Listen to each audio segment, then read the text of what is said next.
Ini Jumat dulu nggak ada Bu, Pak, nama harinya. Baru ada itu nanti dalam era perpindahan Nabi yang disebut dengan hijrah dari Mekah ke bukan Madinah. Nah, ini ada informasi yang sedikit keliru. Jadi Nabi itu tidak pernah hijrah dari Mekah ke Madinah. Nabi hijrahnya itu dari Mekah ke Yathrib. Dari Mekah ke Yathrib. Karena Madinah belum ada. Maka Nabi hijrah dari Mekah ke Yathrib. Baik, dalam periode hijrah ini, di pertengahannya turunlah surah yang ke-62. Asal aktivitas orang-orang Arab saat Nabi bertugas di Mekah khususnya, itu tidak ada isu integritas, Pak, Bu. Tidak ada isu integritas dalam fase Nabi berdakwah di Mekah. Karena memang semuanya kriminal. Ya, jadi terakumulasi semua. Ya, jadi sudah melampaui batas-batas tingkat profesionalitas dalam dunia kriminal, sehingga semua tindakan kejahatan itu hatam semua bentuknya. Ya, misal yang mabuk saja itu pemabuk yang paling pemula prematur 5 kali mabuknya dalam sehari. Di pemabuk amatiran zaman jahiliyah itu 5 kali dalam sehari. Zina itu semua jenis macam zina hatam.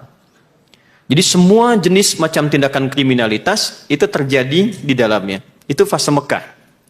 Karena itulah kemudian kalau pelakunya disebut jahil, kemudian keadaannya disebut dengan jahlun. Kalau disatukan jadi jahiliyah. Jadi baik karakter dan orangnya itu memang sangat tidak ideal. Kegiatan mereka itu umumnya ada 4 kegiatan. 1, berdagang, dikenal dengan tujar, jamak dari tajir. Ya, jadi tajir itu aslinya pedagang, Pak, Bu. Ya, dan rata-rata kalau dagang kaya. Karena itu ketika disebut dia tajir, sebetulnya konteksnya dia pedagang. Oke? Kemudian yang kedua itu ada syair, seniman. Yang ketiga ada kahin dukun, yang keempat sahir, ya, tukang sihir. Ini mereka beraktivitas dalam 5 hari sepekan untuk nanti berkumpul di puncaknya. Hari pertama disebut dengan Ahad, hari kedua disebut dengan Isnin, diserap ke dalam bahasa Indonesia menjadi Senin. Hari ketiga dinamakan dengan Thulatha, diserap ke dalam bahasa Indonesia jadi Selasa. Hari keempat Al-Arbi'ah, diserap ke dalam bahasa Indonesia jadi Rabu. Hari kelima Khamis, diserap ke dalam bahasa Indonesia jadi hari Kamis. Nah, jadi dari Ahad sampai Kamis itu mereka beraktivitas menyebar untuk mencari bekal. Jadi yang dagang berdagang cari keuntungan. Yang seniman nanti turun naik bukit ke lembah cari inspirasi, cari lirik. Ya, itu diabadikan nanti di Quran surah ke-26, khususnya di ayat 224 sampai 227. Ya, dengan nama suratnya surat para seniman, Asy-Syu'ara. Kemudian yang dukun juga itu ngotak-ngatik jimat dalam 5 hari. Ya, yang tukang sihir itu juga mengotak-ngatik mantra dalam 5 hari. Nanti pertemuan puncaknya bertemulah mereka di pusat-pusat hiburan disebut dengan aswaq. Jadi ada suq Uqadh, suq Dumatu Jandal, dan yang paling prestisius tempatnya di Jabal Qubais, yang sekarang bukit di depan Ka'bah yang di atasnya dibangun istana. Itu namanya Jabal Qubais, dan itu adalah bukit super yang setiap naik ke atasnya dia menunjukkan punya kuasa. Itu sebabnya nanti Nabi Muhammad SAW setelah peristiwa Isra Mi'raj itu deklarasi Isra Mi'rajnya diumumkan di atas Jabal Qubais untuk menunjukkan ada perubahan arah dalam berkehidupan. Di atas mereka berkumpul. Saya berharap yang belum haji atau umroh insya Allah bisa disegerakan, bisa lihat nanti kesannya.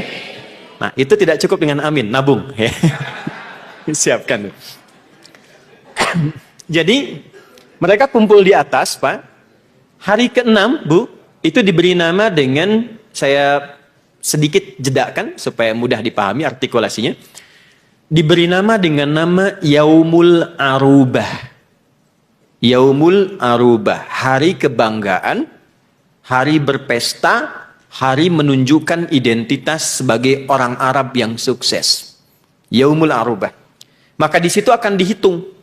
Ya, yang dagang selama sepekan kekayaannya akan dihitung, saling pamer. Kan dulu nggak ada update status di media sosial, dan itu real langsung dihitung. Nanti siapa yang paling banyak hartanya, dia akan diangkat menjadi hartawan yang berpengaruh. Dan dia nanti punya satu suara untuk memberi keputusan. masuk dalam golongan hukama, hakim pemberi keputusan. Setiap hari yang ke-6, Yaumul Arubah, ada hari kebanggaan, hari pesta pora, ya. Kemudian di sini adalah hari untuk menampilkan dan berbangga diri siapa yang paling hebat. Maka seniman juga akan mengumpulkan lirik-lirik terbaik yang diolah selama sepekan ke belakang. Nanti yang paling bagus diurutkan jadi 7 urutan pertama. Yang paling hebat ditetapkan jadi pangeran pujangga, namanya Amirus Syu'ara. Ya, nanti 7 itu akan dituliskan dengan tinta emas, ditempelkan di dinding Ka'bah. Nanti di era Islam itu yang kelak diganti dengan kain kiswah yang isinya berubah dari sastra, dari syair menjadi tulisan ayat-ayat Al-Quran. Itu asalnya. Kemudian juga yang dukun sama, yang tukang sihir sama. Jadi mereka pamer, demonstrasi, nanti yang paling hebat jimatnya itu yang punya pengaruh. Itu berlangsung terus dalam perputaran konteks kehidupan masyarakat jahiliyah sampai tibalah ketika mulai ada orang-orang yang beriman dan dakwah selama 10 tahun di Mekah langsung, dan 3 tahun 6 bulannya itu private. Jadi 13 tahun kurang lebih kalau disatukan itu menghasilkan orang-orang yang tidak banyak, tapi ini poinnya.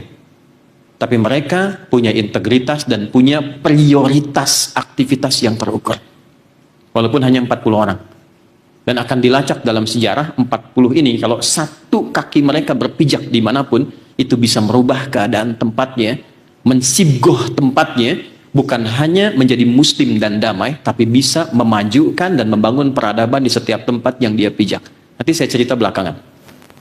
Ketika sudah tersusun 40 ini, dan sebagian juga sudah ada yang masuk Islam di Yathrib itu, maka turun perintah untuk berhijrah. Di tengah-tengah perjalanan hijrah itulah turun surah 62 ayat ke-9 yang merubah gerbang pemikiran orang Islam dan karakter kehidupannya dari Yaumul Arubah menjadi nama yang baru disebut dengan Jum'ah. Jadi ini asal mulanya hari Jumat. Itu sebetulnya nama bukan sekedar nama hari, tapi nama Islami yang membawa pesan perubahan dalam konteks berkehidupan. Turunlah Quran surah ke-62 ayat 9 khususnya sampai dengan 11. Ya ayyuhalladzina amanu idza nudiya lis-salati min yaumil jumu'ati fas'au ila dzikrillah. Sejak saat itu Allah merubah cara pandang orang yang beriman untuk membedakan dengan visi hidup orang-orang jahiliyah. Maka dibuka dengan kata ya, disebutkan 361 kali dalam Al-Quran. Ini di gramatikal bahasa Arab, huruf berfungsi memanggil dengan semua jarak yang berbeda. Jarak dekat, menengah, dan jauh pakai ya. Jadi kalau Bapak Ibu sedang di Mekah atau di Madinah, tersesat kemudian bingung, mau cari siapa, panggil dengan satu huruf. Ya, itu nengok semua itu. Ya. Cara cepatnya. Ayyuha disebutkan 150 kali dalam Al-Quran. Ayyunya berfungsi menguatkan, haknya berfungsi mengingatkan. Alladzina disebutkan 1080 kali dalam Al-Quran, memanggil semua kalangan tanpa batas, tanpa skap. Profesi apapun, gender apapun, semua tercakup di dalamnya. Perhatikan kalimatnya dengan keindahan yang tampak luar biasa. Ya ayyuhalladzina amanu. Wahai semua kalangan hambaku yang telah berkomitmen dan menyatakan dirinya beriman. Aku tegaskan, aku ingatkan, betapapun engkau mengukur posisimu dariku, apakah merasa dekat, menengah atau jauh, sepanjang engkau sudah punya iman. Idza nudiya lis-salati mi yaumil jumu'ah. Yang pertama Allah lakukan itu merubah namanya dari Arubah menjadi Jum'ah. Kalau engkau sudah beriman, imanmu akan merubah cara hidupmu sehingga menjadikan engkau itu lebih visioner dan beda dengan kegiatan jahiliyah. Kalau orang jahiliyah itu hidupnya dalam sepekan dia cuma berangkat gelap, ya, pulang gelap, beraktivitas, cari sesuatu, sudah dapat, dia ambil liburan hanya untuk pamer, untuk foya-foya, untuk bangga-bangga. Itu jahiliyah. Kalian yang sudah beriman, itu mesti berbeda kata Allah. Maka yang dilakukan bukan Arubah, tapi Jum'ah. Jum'ah itu dari kata al-jam'u, artinya kumpul. 2, saling mengenal di antara yang kumpul. 3, saling mengisi dan membantu di antara yang kumpul itu. Jadi spirit Jumat itu bukan sekedar datang, duduk, dengarkan khutbah, kadang-kadang mengantuk, lantas sebagian tertidur, lalu sholat 2 rakaat dan pulang. Itu bukan Jumat. Dan Allah tidak menginginkan kumpul-kumpul. Kata Allah itu, kalaupun kalian mesti berkumpul, kumpulnya satu, mesti menyatukan di antara yang kumpul. Jangan pernah terjadi orang datang nggak kenal siapa yang duduk. Setelah itu, saling mengisi, saling share. Jadi tidak pernah terjadi Jumat di era Nabi, kecuali Jumat itu menjadi Jumat solusi. Jadi yang haus datang ke Jumat, dia pulang, hilang dahaganya. Yang lapar datang Jumat, dia pulang, kemudian hilang laparnya. Yang hebat, semua persoalan yang dibawa ke dalam masjid ketika Jumat, itu tuntas persoalannya.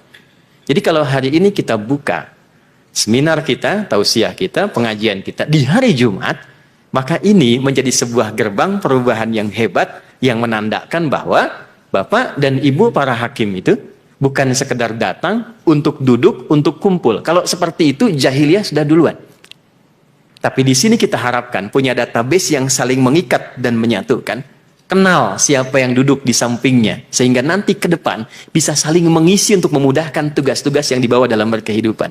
Itulah asal mula Jumat dengan spirit dan kedalaman maknanya.